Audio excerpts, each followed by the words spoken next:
Hello, and welcome back to my channel. My name is Amy Honor if you're new here. And what I wanted to talk about today was something that I myself am currently struggling with, and that is not suppressing your masculinity. Not suppressing your masculinity, because what I have learned the hard way is that we need both the feminine and we need the masculine. But somewhere along the way, as women, as men, we have come to compartmentalize. We've learned or been taught or assumed that being a woman, being a wife, being the mom means that we have to be only in the feminine. If we aren't nurturing, if we aren't compassionate, if we aren't patient, if we aren't, happy every second of the day, then we are somehow failing as a woman. We are somehow failing as a feminine being. But that's a freaking lie.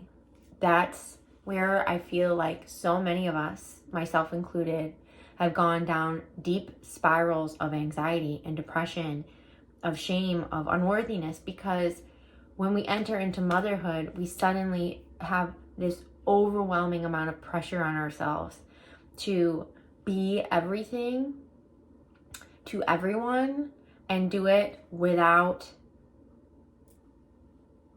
allowing ourselves to fully feel every emotion that we feel. And we have to do it with a smile. We have to do it with patience and gratitude and compassion and love and grace and yada, yada, yada. But here's the thing. That's not realistic. That's not human.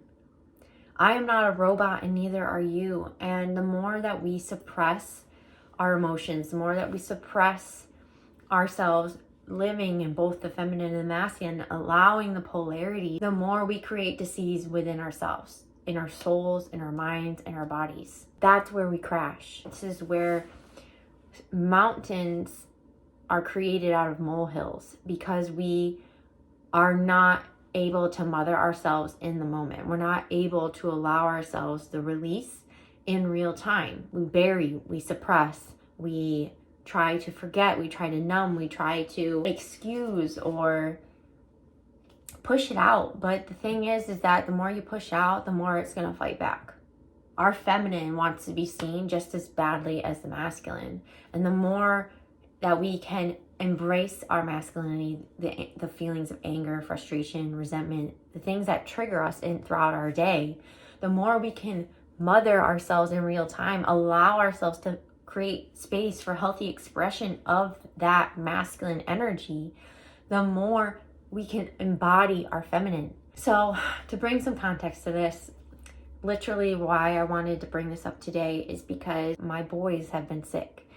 And working full-time from home, being a full-time stay-at-home, work-at-home mother, being married, if you wear any of those hats, you know just how many roles you play within those roles. And you as the mother are the CEO, the employee, the HR, the maintenance. You are all of the things, but it's just you.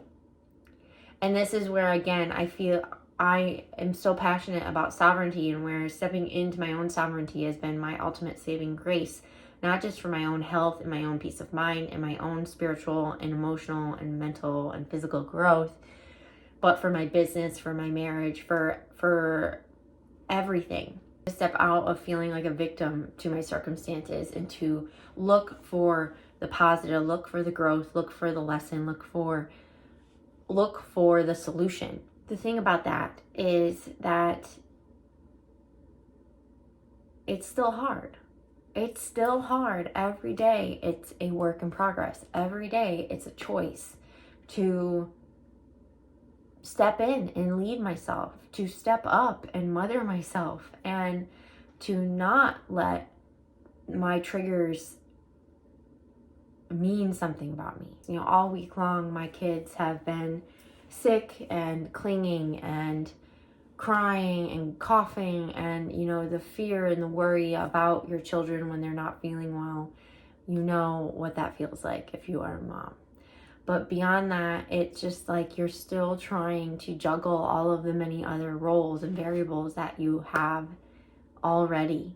And when life happens, it can allow those other variables to start to feel overwhelming. But here's the thing. I've learned that the more I try to resist that feeling, the bigger that feeling becomes. Acknowledging how I feel in and of itself has just been so therapeutic. Every time I resist the feeling, that's when the shame creeps in.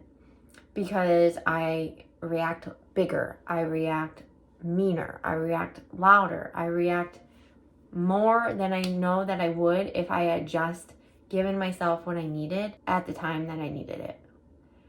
And so that's what I want to encourage you today. I want to remind you that there is nothing wrong with having emotion. There's nothing wrong with feeling anger, sacred anger, rage, frustration. There is a time and a place. We are meant to feel those things. When we feel those things, that we are able to see and witness where things need to change, where things are off balance, where we need to make adjustment. The more that you resist that, the more you attach to it and make it mean something about you and the kind of mother, wife, or business owner that you are, the more you are going to sabotage yourself feeling unworthy, ashamed, guilty, not enough. So some things that I like to do whenever I'm feeling really angry is to give myself space, first of all. So leave the room for a couple minutes. Sometimes I'll lock myself in the bathroom. The other thing that I really love to do is to ground, get outside for 2 minutes, to walk outside with my bare feet, get some sun on my face, just feel the grass and beneath my toes, or feel the concrete, or feel the wood. There's something so soothing of just about, again, that change in scenery, that change in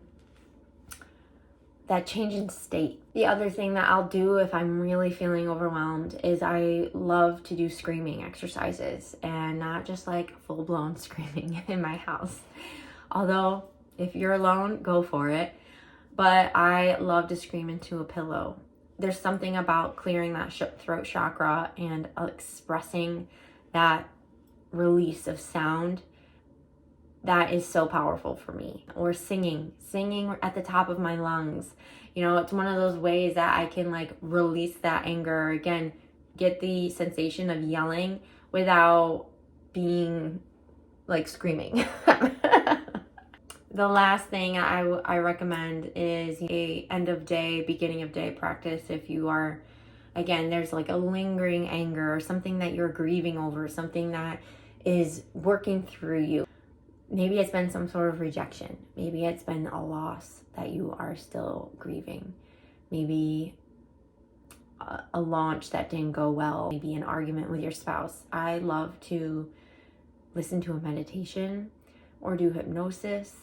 And that really helps me to, again, find the treasure within the trigger, to get myself out of that narrowed way of thinking and to broaden my lens, to broaden my perspective.